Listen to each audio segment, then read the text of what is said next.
오늘 제목은 속사람을 강건하게 하시오며 속사람을 강건하게 하시오며 라는 제목입니다. 2주 전에 저는 바울의 기도에 대해서 설명하면서 바울의 기도는 무릎을 꿇고 드리는 기도라고 말씀을 드렸습니다. 그런데 그가 무엇을 위해 무릎을 꿇으면서까지 기도했는지 궁금하지 않습니까? 오늘은 바울이 강구한 내용을 살펴보려고 합니다. 그는 하나님께 5가지 강구를 하는데 무엇보다 먼저 우선적으로 하나님께서 에베소 교인들의 속사람을 강건케 해달라고 강구합니다. 바울은 당시 세계가 직면하고 있던 골치 아픈 문제들을 위해서 우선적으로 강구하지는 않습니다. 또한 에베소 교회가 지금 직면하고 있는 문제들을 위해서도 자신의 선교를 위해서도 교인들이 처해 있는 외적 환경의 개선에 대해서도 기도하지 않습니다. 그의 우선적인 기도는 철저히 에베소 교인들의 영적인 문제들에 집중되어 있습니다. 그는 에베소 교인들의 문제의 근본 원인을 영적인 문제로 보고 영적인 차원의 개선을 위해서 기도합니다. 우리의 기도도 마찬가지가 되어야 합니다. 우리가 육적인 문제들을 가지고 기도할 수 있고 기도해야 합니다. 오늘 우리 또 헌입사님이 기도했듯이 수능 시험을 보는 우리 아이들을 위해서도 우리가 정말 간절히 기도해야 되고 또 여러분들이 가지고 있는 여러 가지 현재 당하고 있는 문제들을 가지고도 기도해야 됩니다. 그러나 우리의 기도는 영적인 문제까지 미치는 기도가 되어야 합니다. 우리의 근본적인 문제가 영혼의 문제이고 죄의 문제이고 하나님과의 관계의 문제임을 알고 영적인 개선을 위한 기도로까지 나아가져야 합니다. 그래야만 우리의 신앙이 성장할 수 있고 하나님과 더 깊은 사귐 속으로 들어갈 수 있습니다. 바울은 그리스도인이라는 한 인간 안에 저와 여러분이 그리스도인이죠. 그리스도인이란 한 인간 안에 두 인간, 즉 겉사람과 속사람이 있다는 전제에서 출발합니다. 바울은 무엇보다 먼저 에베소 교인들의 속사람의 강건을 위해서 기도합니다. 그는 그리스도인이라는 한 인간 안에 겉사람이 있고 속사람이 있다는 전제에서 출발합니다. 겉사람이 있고 속사람이 있다. 고린도후서 4장에서 바울이 이렇게 말합니다. 그러므로 우리가 낙심하지 아니하노니 우리의 겉사람은 낡아지나 우리의 속사람은 날로 새로워지는도다. 분명히 뭐라고 하고 있습니까? 겉사람을 얘기하고 있고 속사람을 얘기하고 있습니다. 그래서 우리 겉사람은 낡아지나 우리 속사람은 날로 새로워지도다라고 말합니다. 바울은 한 그리스도 안에 두 사람이 있다고 분명히 말합니다. 그러면 겉사람은 어떤 사람이고 속사람은 어떤 사람입니까? 겉사람은 잠깐 있다가 없어질 눈에 보이는 것을 주목하고 사는 사람입니다.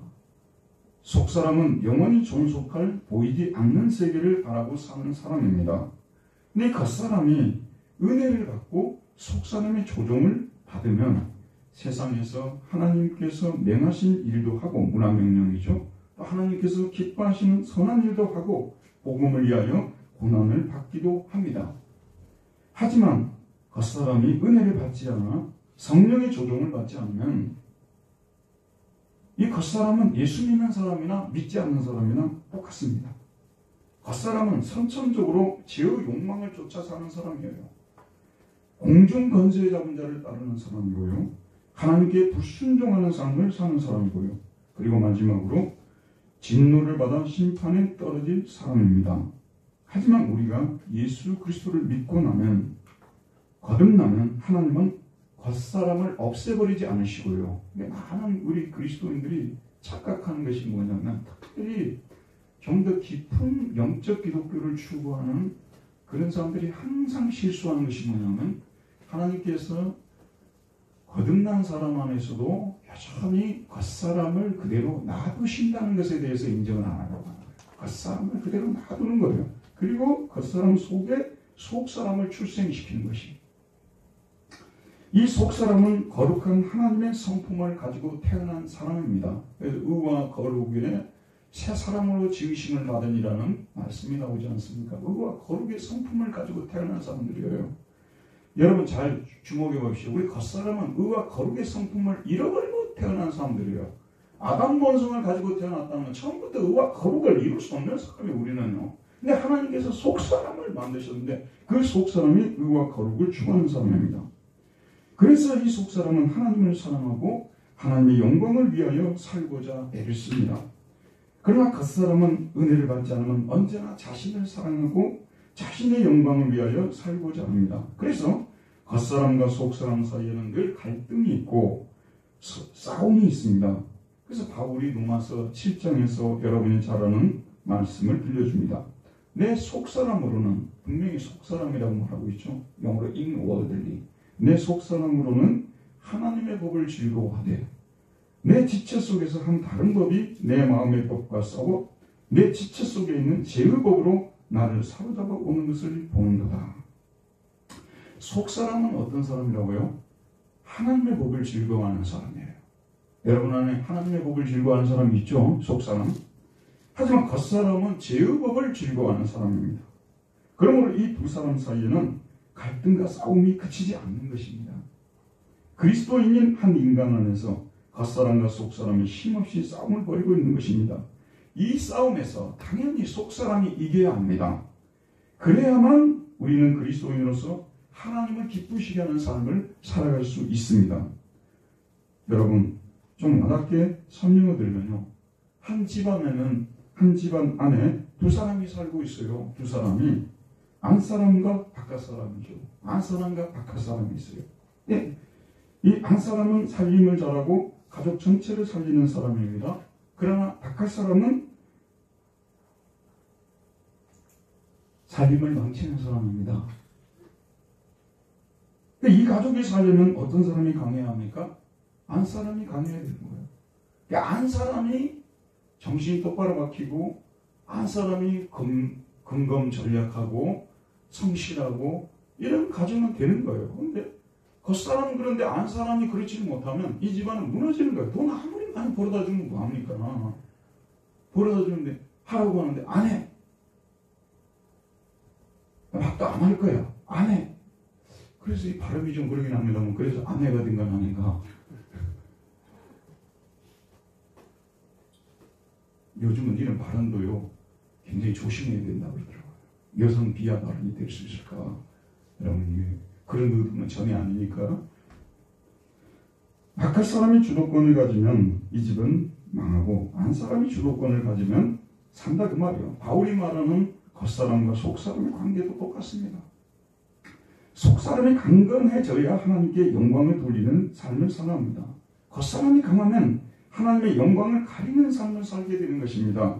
그러므로 하나님께 영광을 돌리는 삶이 되어지려면 겉사람은 약해지고 속사람은 강해져야 합니다. 근데 에베소 교인들이 편지를 받고 있는 에베소 교인들의 상황은 겉사람은 말로 표현할 수 없을 정도로 너무너무 강한 상태에 있어요. 근데 겉멋이 들어가지고 세상 사람들이 추구하는 그런 부와 명예와 학식과 그런 것들을 막 쫓아다니고 하나님의 말씀에 대해서는 별로 관심이 없고 영원한 하나님의 나라에 대해서는 별로 관심이 없고 이런 상태에 이 사람들이 놓여 있는 거예요. 진짜 속사람이 강해야 되는데 여러분 우리 속이 강하고 속사람이 강하면 어떤 환경과 역경도 우리가 헤쳐나갈 수가 있어요. 속사람이 약하잖아요. 겉사람 대단히 힘 있는 것 같지만요. 조금만 역경이 와도 겉사람은 불편하고 원망하고 막 그래요. 속사람이 강해져야 되는데 에베소 교회 교인들이 지금 그러지를 못하고 있기 때문에 바울이 무릎을 꿇고 지금 기도를 하는 거예요. 속사람을 좀 강건하게 해달라고. 하나님께 영광을 돌리는 삶을 살려면 속사람이 강건해져야 합니다. 속사람은 전적으로 하나님을 의지하며 사는 사람입니다. 속사람이 강건해져야 되는데 속사람은 우리 인간이 자기 힘으로 강건하게 못 만들어요. 하나님께서만 속사람을 만드신 창조하신 하나님께서만 속사람을 강건하게 만드실 수 있습니다. 잘 들어보세요. 겉사람은 가만히 놓아두어도 저절로 강해집니다. 여러분 안에 있는 세상 욕망, 소유욕, 명예욕 등은 가만히 놓아두어도 저절로 강해집니다. 그러나 속사람은 가만히 놓아두면 저절로 강해지지 않습니다. 혹시 여러분 착각하지 마세요. 그저 교회 열심히 다니고 그저 교회 생활하고 그러면 속사람도 그냥 함께 이렇게 성장하는 줄 아는데 그건 뭐하고 똑같냐면 부지런히 가방 들고 학교만 부지런히 다니면 공부 잘할 것이라고 생각하는 거하고 똑같은 거예요. 속사람은 이 하나님께서 속사람을 강건하게 해 주셔야만 합니다. 그러므로 속사람을 강하게 되게 해달라고 하나님께 간구해야 됩니다. 그런데 지금 에베소 교인들의 상태는 어떤 상태냐면 제일 심각한 문제가 뭔지 아세요? 속사람의 존재조차도 망각하고 속사람의 존재조차도 남편들이 정신이 없이 살 때 정말 형편없이 살 때는 자기 집에 있는 아내가 얼마나 중요한지 심지어는 아내가 있다는 그 존재조차도 잊어버리고 그 아내가 하는 역할이 그 일이 얼마나 소중한지조차 전혀 모르고 살아가는 그런 상태. 소위 말해서 정신없는 남편, 망나니 남편의 시절 아니겠어요? 똑같은 거예요, 여러분. 에베소 교인들은 지금 속사람의 존재 자체를 의식 못하고 있어요. 여러분은 분명히 내 안에 속사람이 있다고 믿고 살고 계십니까? 그 속사람이 강건해야만 하나님을 기쁘시게 하는 삶을 살아갈 수 있다고 믿고 있습니까? 그래서 이 사람들은 속사람이 존재도 의식하지 않고 속사람이 강해져야 하나님을 기쁘시게 한다는 생각도 못하기 때문에 기도도 안 하는 거예요. 여러분 기도한 것을 한번 쭉 돌이켜보세요. 과연 여러분들이 속사람이 강건해지도록 얼마나 하나님께 기도를 드리면서 살았는지, 어쩌면 지금 현재 여러분들이 가지고 있는 이러저러한 문제들, 그런 것들은 대단히 크게 보이고 내 안에 속사람이 굶어 죽어 말라지고 있다는 것에 대해서 하나님에 대한 열망도 없고 이렇게 되어져 가는 것들에 대해서는 얼마나 심각하게 생각하고 있습니까? 속사람이 강해지지 않으면요, 겉사람이 주관을 하기 때문에 완전히 그야말로 공중건세 잡은 자를 따르며 이 세상 풍속을 쫓아가는, 에베소 2장에 나옵니다만 그런 삶을 살아갈 수밖에 없어요. 2장 1절을 보면 그는 허물과 죄로 죽었던 너희를 살리셨도다. 그때 너희는 그 가운데서 행하여 이 세상 풍조를 따르고 공중의 건세 잡은 자를 따랐으니 곧 지금 불순종의 아들들 가운데서 역사하는 영이다. 전에는 우리도 다 그 가운데서 우리 육체의 욕심을 따라 지내며 육체와 마음에 원하는 것을 하여 다른 이들과 같이 본질상 진노의 자녀이었더니, 예전에 에베소 교인들의 모습인데요, 이 사람들의 수준이 확 올라갔었어요. 가다가 어느 순간에 뚝 떨어져 버린 거예요. 그게 점수로 말하자면 이분들이 계속 노력을 해갖고 70점도 맞고 80점도 맞고 90점도 맞다가 어느 순간에 자기들이 그냥 다 된 줄 알고 더 이상 속사람을 키우려고 노력을 하지 않다 보니까 지금의 수준은 20점, 10점대로 떨어져 버린 거예요. 떨어진 줄도 모르요. 원래 떨어진 사람 떨어진 줄도 모르는 거예요, 이게요. 이 상태에 지금 놓여 있는 것입니다. 그래서 여러분, 진정한 부모라면요, 자네가 만약에 그렇게 됐다고 생각해 보세요. 무릎이 안 꿇어집니까? 자기 자녀가 만약에, 여러분들 자녀가 지금 취직도 해야 되고 여러 가지 세상의 그 세파를 헤쳐나가야 되는데 맨날 디스코텍이나 다니고 놀러 다니고 형편없이 살면 무릎이 안 꿇어집니까? 크리스찬 부모로서요. 바울의 심정이 무릎을 꿇는다는 말을 여러분이 외식하면 이 무릎 꿇는 게 아니에요. 꿇어질 수밖에 없는 거예요. 이렇게 사니 어떻게 무릎이 안 꿇어지겠습니까? 그래서 그의 영광의 풍성함을 따르라. 그의 성령으로 말미암아 너희 속사람을 능력으로 강건하게 하옵시며 하나님께 기도를 드리고 있는 것입니다. 여기서 강건하게 된다는 것은 무슨 뜻일까요? 히라보로는 크라타이오세나에서 영어로 strengthen 혹은 become strong, 강하게 하다, 강하게 되다, become strong, grow strong, 강하게 성장하다 라고 번역할 수 있습니다. 하나님을 알고 하나님을 위해 결단하고 하나님을 사랑하는 데 있어서 강하게 되고 강하게 성장하는 것을 말합니다. 여러분, 강건하면은 전인격이 강하다는 뜻이 포함되어 있습니다. 지성은 강하지만 의지와 감정이 약하면 강하다고 말할 수 없습니다. 의지와 감정은 강하지만 지성이 약하면 강하다고 말할 수 없습니다. 승자의 DNA, 제가 인터넷을 이렇게 보다 보니까 그런 책이 나왔대요. 근데 제가 사서 읽어보지 못했습니다. 그런데 거기에 윈스턴 처칠에 대해서 2차 세계대전을 승리로 이끌었던 처칠에 대해서 이렇게 쭉 소개해 놓은 것을 보았어요. 근데 이 처칠이 수상으로 올라갈 때는 그 영국의 전반적인 그 분위기가, 특별히 의회의 분위기가 우리 독일 절대 이길 수 없다. 항복하자. 히틀러에게 항복하자. 그런 분위기였답니다. 거기 써놓은 것이요. 제가 이분의 자서전을 자세히 읽어보지 못해서 여러분들이 혹시 처칠의 자서전을 읽어보면 좀 더 분명히 알 것입니다만 그 책 속에 놓은 경우 보면 그렇습니다. 근데 여러분 제가 이제 다른 프로그램에서 봤는데 당시 영국이 쩔쩔맸던 이유가 뭐냐면 독일이 우보트를 가지고 있었다더라고요. 근데 우보트에서 비행기를 격추시켜 보내니까 전쟁을 이길 수가 없었다 그러더라고요. 그 우보트. 그게 이제 발전하고 지금 핵 잠수함까지 나왔지 않습니까? 그런데 여러 가지 불리한 상황이 있었는데 이 윈스턴 처칠은 뛰어난 지략을 가진 사람이었고요. 그걸 또 그 지략을 관철시킬 수 있던 강한 의지력이 있었고 그리고 시시각각 그에게 패배로 이어가는 감정을 잠재울 수 있었던 강인한 사람이었기 때문에 그 어려운 상황을 뚫고 나가고 전쟁을 승리할 수 있었다. 이렇게 소개를 하더라고요. 그러면서 처칠의 어린 시절을 소개하는데 이 사람은 죽음과 그 고비를 몇 번이나 넘겼더라고요. 다른 사람이면 이미 죽었을 상황을 몇 번이나 넘겼더라고요. 그러니까 지정이 전체 강해진 거예요.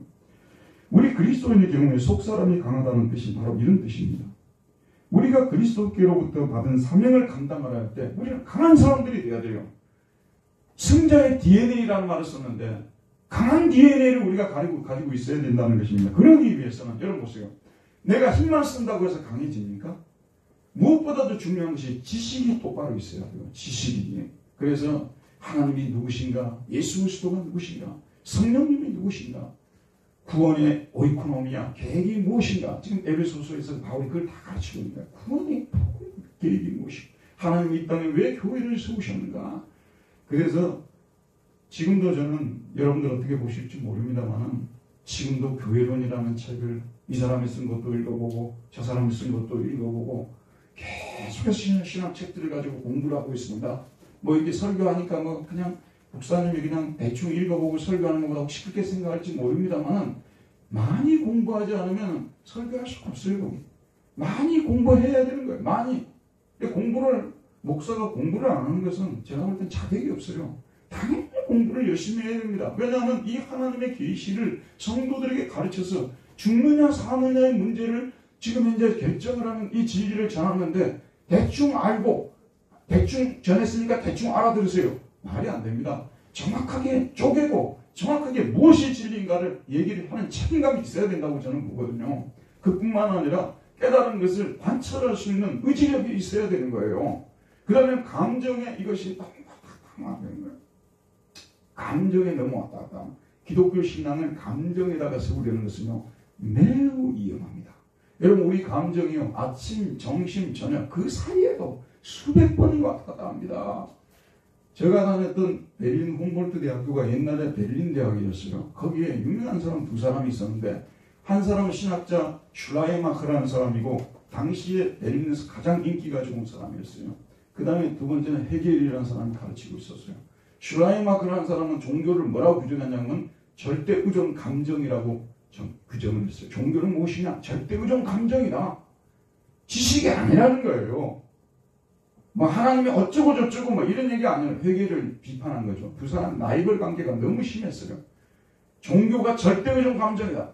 그러니까 세상에 어떻게 감정에다가 우리 기독교를 세우느냐 그 말이에요. 그래서 헤겔이라는 사람이 그게 기독교라면 절대의존 감정, 기독교 신앙이 절대의존 감정이라면 자기 집에서 키우고 있는 개가 제일 신앙이 좋을 것이다. 이렇게 비꼬았던 것을 볼 수가 있습니다. 우리 감정이라는 것이 얼마나 왔다 갔다 합니까, 여러분? 그러나 강한 사람은요, 감정에 휘둘림을 당하지 않습니다. 이것이 진리라고 생각하면 뚫고 나가고요. 감정에 휘둘림을 당하지 아니하고 관철하고 나가는 그런 사람이 된다. 이 사람이 강한 사람이에요. 그래서 바울은 뭐냐면 에베소 교인들이 좀 강한 사람이 됐으면 좋겠어. 이 사람들은 뭐냐면 철학자들이 와서 뭐라고 하면 휘둘림을 당하고 또 유대인 해당의 그 랍비들이 와서 뭐라고 하면 또 그 휘둘림을 당하고 오늘날로 말하자면 공부한 사람 와서 얘기하면 휘둘림을 당하고 또 저기 천국 갔다 왔다는 사람 간증하면 거기 휘둘림을 당하고 무슨 체험을 했다면 거기도 휘둘림을 당하고 그런 사람 되지 말라고 말해요. 우리 그리스도인들은 지정의가 전체적으로 다 성장을 해야 돼요. 균형적으로 이것이 성장해야 됩니다. 한쪽만 성장하면 안 되는 거예요. 그래서 오늘 이 성장에 대해서 강해져야 된다고 말하고 있습니다.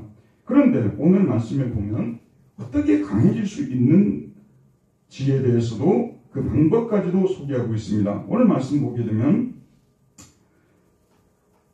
그의 영광의 풍성함을 따라 그의 성령으로 말미암아 너희 속사람을 능력으로 강건하게 하시오며, 여기 보면 이게 히브리어 히라보 원문에서 능력으로 강건해지오가 디나메이 크라타이와 세나이가 먼저 나오고 있습니다. 능력으로 강건해지고, 이 능력은 히라보로 디나미스입니다. 여러분 디나미스에서 다이나마이트가 나온 거예요. 이 디나미스 능력으로 강건해지고, 여기 능력은 인간의 능력이 아니라 하나님의 능력입니다. 하나님의 능력은 하나님께로부터 나오는 능력입니다. 하나님께서 우리 속사람을 강하게 만들기 위해서 나타내시는 능력입니다. 여러분, 하나님의 능력이 나타나고 한다고 해서 어두워졌던 이곳이 막 밝아지고 이런 거 없습니다. 전기의 능력이 들어와야 되는 거예요. 전기의 능력이 들어와야 밝아지는 것이죠. 하나님의 능력은 오직 속사람을 강건하게 만들기 위해서 나타나지는 능력인 것입니다. 하나님의 능력이 나타나면, 하나님의 능력이 여러분 속에 들어가면, 흘러 들어가면 여러분의 속사람이 강건해지는 거예요. 지혜로워지고 결단력이 생기고 하나님을 사랑하게 되고 하나님의 능력이 흘러 들어왔기 때문에. 그런데 오늘 말씀 보면 이 하나님의 능력은 반드시 성령님을 통해서 나타나야 한다고 말하고 있습니다. 오늘 말씀에 보면 그의 성령으로 말미암아라고 되어 있습니다. 그의 성령을 통해서, 그의 성령으로 말미암아, 그의 성령을 통해서, 디아토 부니만토스 아우트입니다. 그의 성령을 통해서, 그의 성령으로 말미암아 하나님께서는 속사람을 강하게 하실 때 반드시 성령님을 통해서 나타내 주신다는 말씀입니다. 그러면 하나님께서 무엇 때문에 우리 성도들에게 이런 힘을, 하나님의 힘을 나타내 주십니까? 자, 우리가 정말 그런 힘을 받을 만한 어떤 근거를 마련했냐고 말이에요. 그런 조건을 갖추고 있다는 것입니다. 근데 오늘 말씀 보면 뭐라 나오면 그의 영광의 풍성함을 따라라고 말하고 있습니다. 카타투 플루토스테스 복세스 아우트레에서 그의 영광의 풍성함에 따라서. 자, 여러분, 사실은 하나님께서 우리 인간에게 하나님의 능력을 나타내야만 하는 어떤 빛도 진 것이 없어요. 여러분이 잘 아시다시피 하나님께서는 온 세상을 만드시고 우주를 만드시고 다스리고 이 우주를 관리하기 위한 사람을 만드셨잖아요. 그러니까 엄청난 그런 특권을 주신 것입니다. 근데 인간이 어떻게 했습니까? 하나님 자리를 탐내가지고 마귀의 시험에 유혹에 넘어갔어요. 하나님 자리를 탐내고 네가 이 과실을 따먹으면 하나님과 같이 되리라. 그 말씀에 그냥 유혹을 받아가지고 결국 하나님 자리를 넘보다가 타락해버렸어요. 얼마나 얄밉습니까, 여러분? 얼마나 얄밉습니까? 부모와 자식들도요, 세월이 좀 이렇게 오래되다 보게 되면요, 그 아주 서로 간에 너무 큰 상처를 줘버리게 되면요, 치유가 굉장히 어렵습니다. 그래서 어떤 부모님들은요, 자식이 하는 그 행동을 절대로 죽을 때까지 용서하지 않고 눈을 감는 분들도 계시고, 너무 괘씸하니까. 하나님의 영광의 풍성함이라는 말은 이렇게 생각하면 돼요. 저도 그리고 여기 앉아 계신 분들도 보면요, 우리가 남을 용서하고 자비를 베풀고 긍휼을 베푸는 것이요, 다 나름대로 한계치가 있어요. 어느 정도까지는 다 우리도 용서할 수 있어요. 우리도 다 보듬어주고 다 이해해주고 없던 걸 해주고 그럴 수 있어요. 그런데 어느 정도 우리가 그 한계를 지나면 우리는 더 이상 그걸 못하는 거예요. 하나님이 우리와 차이점이 무엇이냐면 하나님께서는 도무지 용서를 받을 수 없는 아담의 후손들인 우리들, 하나님께서 예수 그리스도 그 아들을 보내주셔서 그 아들을 우리 대신 십자가에 못 박혀 돌아가게 하시기까지 하면서까지 우리의 죄를 덮어주고 싶어 하셨고 용서해 주기를 원하셨다는 것입니다. 그래서 바울이 이걸 그의 영광의 풍성함이라고 표현하고 있는 것입니다. 그의 자비에 그의 긍휼에 풍성하신, 그래서 2장 4절에도 긍휼이 풍성하신 하나님이 우리를 사랑하신 그 큰 사랑 때문에, 그 사랑의 근거에서 우리의 죄를 덮어주시고 용서해 주셨다, 이렇게 말씀하고 있습니다. 하나님께서 에베소 교인들에게 능력을 나타내서 그들을 구원해 주셨어요. 왜 그러면 그 능력을 나타내서 그들을 구원해 주셨느냐? 그의 영광의 풍성함 때문에 그런 것이에요. 여러분은요, 항상 살아가시면서 하나님의 영광의 풍성하심에 대해서 자주 묵상해야 됩니다. 오늘도 이 설교를 앞두고 하나님의 영광의 풍성함에 대해서, 하나님의 영광의 풍성함은요, 율법을 통해서 죄인을 심판하는 것도 하나님의 영광이 나타나는 거예요. 그런데 오늘 일부 설교를 하다 보니까 좋은 비유가 나오더라고요. 성령님께서 저에게 주신 비유지 않느냐 해서 여러분에게 말씀드리고 싶은데요. 어떤 사람이 나한테 엄청난 빚을 졌어요. 엄청난 빚을 졌습니다.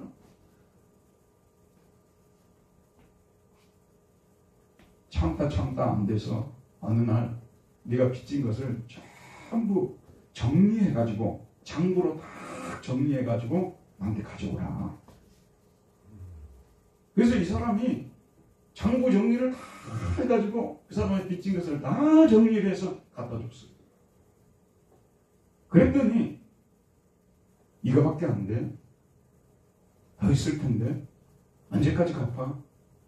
그런 얘기를 전혀 안 하시고 어떤 걸로 해주시는, 이런 일이 현실 속에서는 일어나기가 쉽지 않겠죠.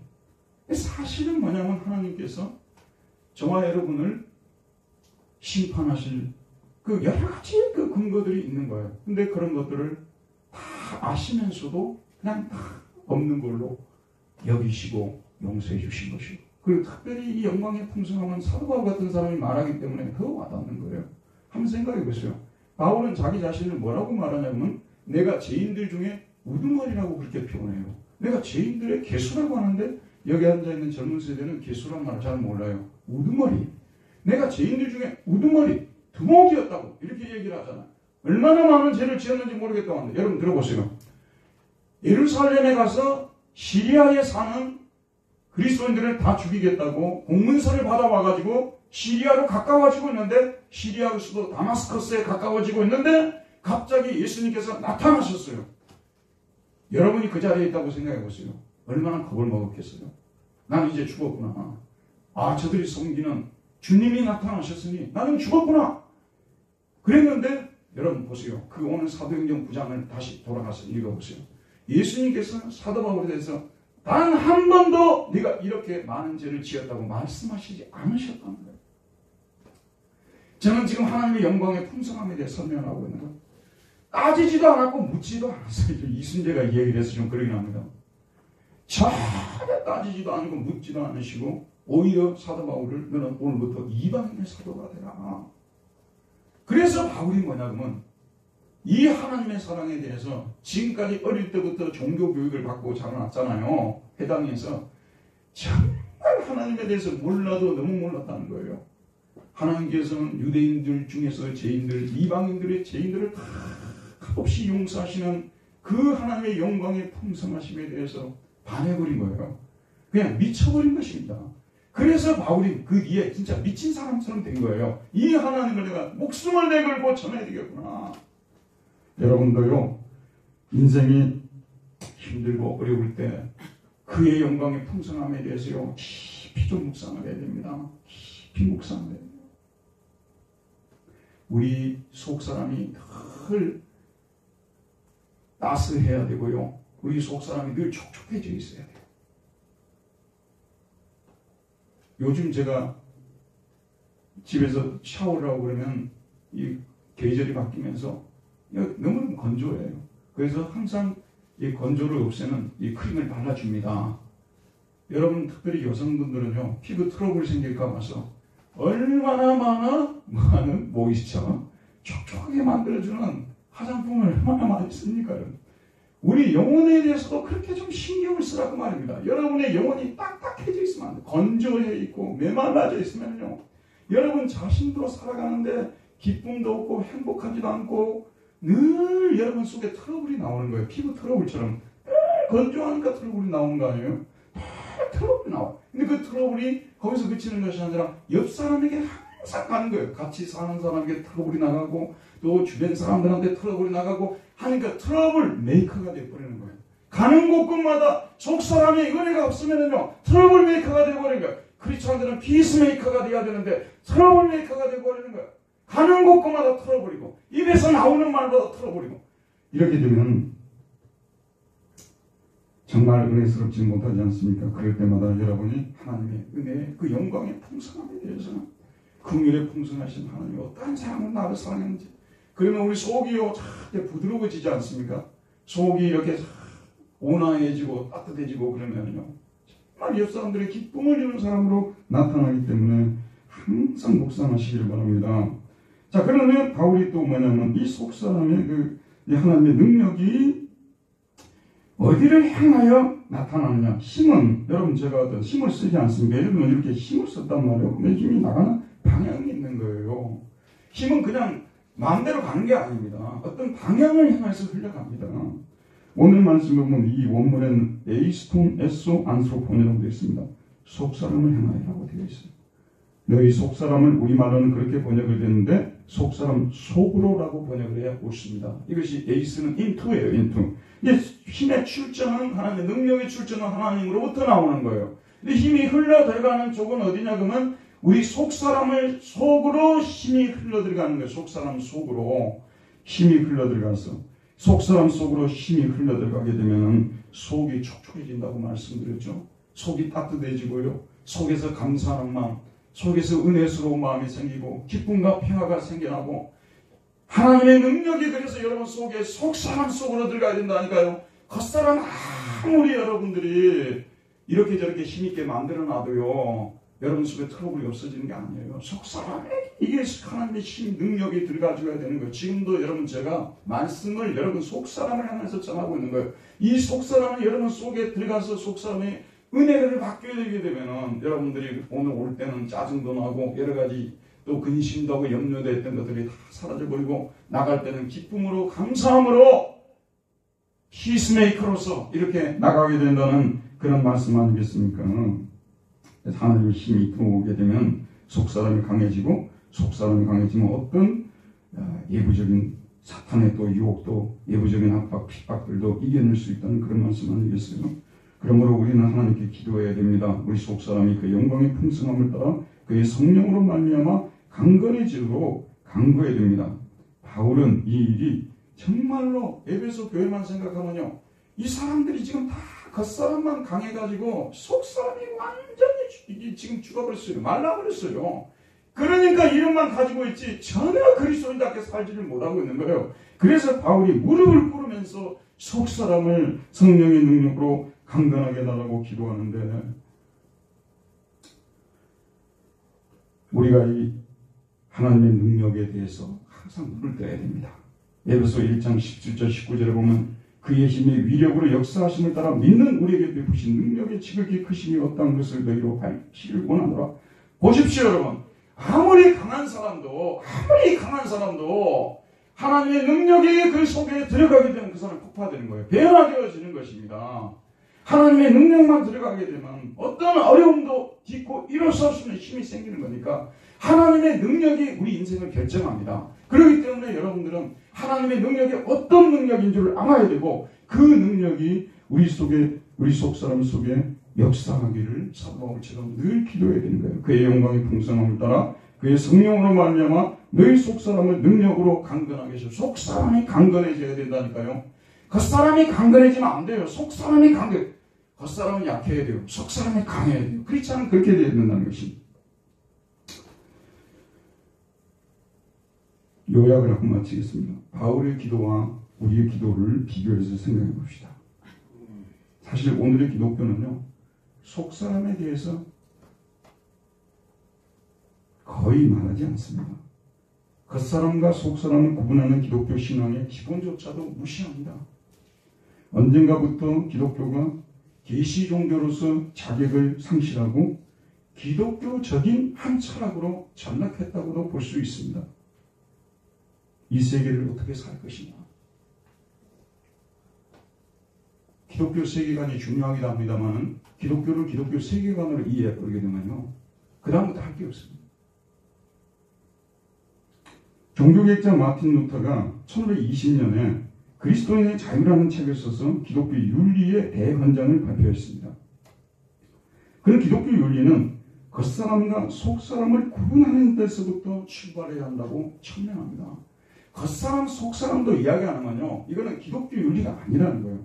겉사람, 속사람이 분명히 바울이 이야기하고 있고, 겉사람과 속사람이 어떻게 해서 이 세상에 존재하게 되었고 그들에게 부여된 역할이 무엇인가에 대해서는 분명히 얘기를 해야만이 기독교적인 진정한 윤리가 형성된다는 그런 말씀 아니겠어요?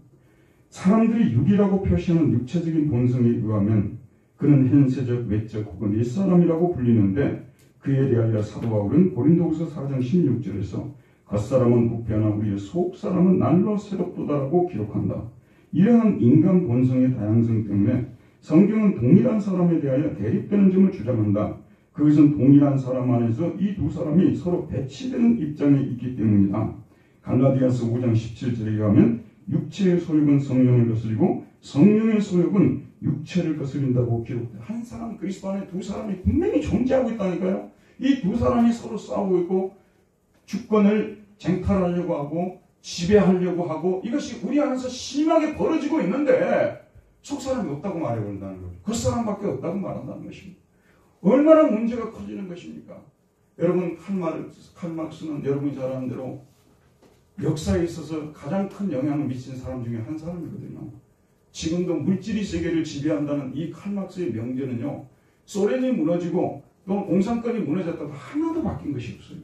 더 오히려 칼막스의 명제가 맞다는 것을 증명만 해주고 있는 겁니다. 많은 사람들이 그러거든요. 칼막스 그 공산주의 다 무너졌다고 그러는데 참말 하나도 안 무너졌다니까요. 인간을 근본적으로 움직이는 거, 있게 하고 움직이게 하는 거, 그게 뭐냐, 물질 아니라는 거예요. 물질. 그래서 이 물질이 있어야 종교생활도 한다는 거예요. 물질이 있어야 교회도 나온다는 거예요. 문화생활도 한다는 말이에요. 이 사람 말을 듣고 있으면요, 정말 뒤로 자빠질 정도로 천재 아니겠습니까, 여러분? 이 지금 칼막스. 그렇기 때문에 이 사람은 속사람, 말씀을 통해서 살아가는 사람, 하나님과 교제하고 살아가는 사람, 이런 사람들. 그래서 이 마르크스의 영향을 받은 그런 후예들이요, 루터에 대해서 엄청나게 비판했어요. 어떻게 인간을 겉사람, 속사람으로 구분을 해놨냐고. 겉사람밖에 없지 무슨 속사람이냐고. 자꾸 속사람을 이야기하니까 사회혁명을 일으킬 수 없다는 거예요. 마르크스적 혁명을 일으켜야 되는데 속사람을 자꾸 해도 속사람이 진짜 사람이고 속사람이 살아야 된다고 하니까 겉사람의 문제를 등한히 한다고 이렇게 지적을 해서 속사람의 존재 자체를 이 사람들이 부정해버리는 거예요. 오늘날 성경학자들도요, 죄송합니다만 거의 유대주의적으로, 구약신학자들도 신약신학자들도 유대주의적으로 연구를 해버려요. 유대주의는 속사람을 인정하지 않습니다. 그 사람들은 겉사람밖에 없어요. 구원이라고 했죠. 유대주의의 구원이잖아요. 눈에 보이는 이 세상이 유대인들이 통치하고, 이런 세상이 뭐냐면 이방인을 통치하는, 그게 그 사람들은 하나님 나라예요. 철저한 가시적인 하나님 나라입니다. 우리처럼 영혼이 있고 우리가 하늘나라를 기다리고 있고 영원한 하나님 나라에 간다는 그런 생각이 사람들은 없어요. 그런데 오늘날 구약신학자들, 신약신학자들, 많은 신학자들조차도 속사람을 부정해버린 거예요.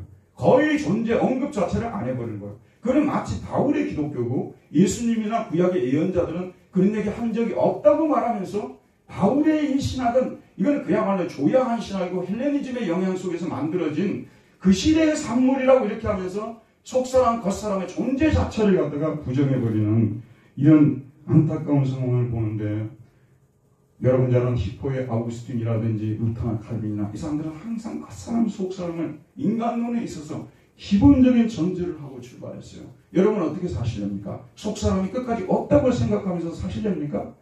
전혀 성경적이 아닙니다. 여러분, 만약에 우리가 그러려고 한다면 예수 믿을 필요가 전혀 없다고 나는 생각해요. 교회에 올 필요가 전혀 없습니다. 우리가 이 생으로 끝나버리고 우리에게 영혼이 없다고 하고 영혼이 하나님 앞에 설 날이 없다고 생각한다면 우리가 이 세상에서 뭐라고 예수를 믿냐고 말이에요. 여러분. 차라리 여러분 좋아하는 정당에 들어가세요. 정당 활동 부지런히 하세요. 그게 훨씬 더 낫습니다.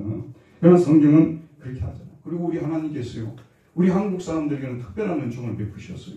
그 특별한 은총이 뭐냐면 우리 언어 속에 보세요. 우리 언어 속에 집사람, 안사람, 바깥사람이 있잖아요. 안사람, 바깥사람이 있다는 거예요. 언어 속에도 우리에게 남겨두시오. 안사람이 있고 바깥사람이 있고. 그래서 진짜 집안이 잘 되려면 안사람이 잘 돼야 된다는 것은 누구나 다 알지 않아요. 밖에서 아무리 유능하고 똑똑하고 그 다음에 돈도 많이 갖다 주고 해도요, 집안에서 허랑방탕하는 그 안사람이 있어버리면요, 그 집 무너지는 거 아니겠습니까? 그러나 거꾸로 돈을 별로 못 가져오고 그래도 바깥에 남편이 그렇게 남편 역할을 하지를 못해도 안에 있는 사람이 아주 슬기롭게 이렇게 가정살림을 하게 되면은 살아나지 않습니까, 여러분?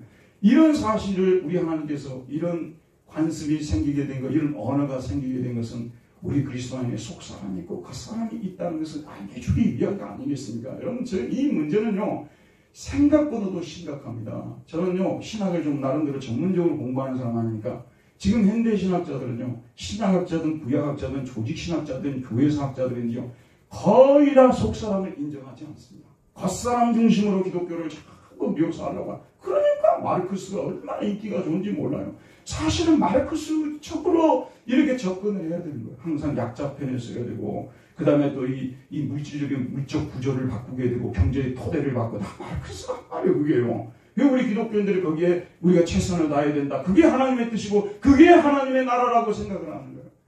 여러분, 정말 저는 간절히 호소하는데요. 하나님이, 여러분 들어보세요.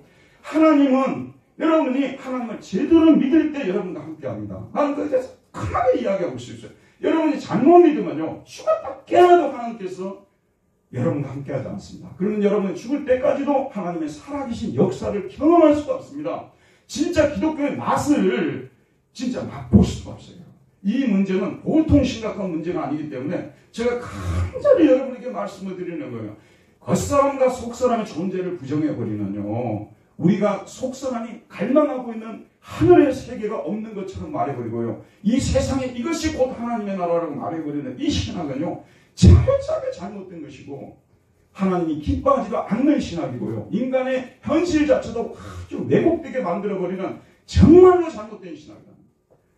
우리가 속사람으로 은혜를 받고 하나님과 관계를 누리면서도 겉사람의 문제에 대해서 소홀히 하지 말아야 된다는 것이 성경적인 얘기예요.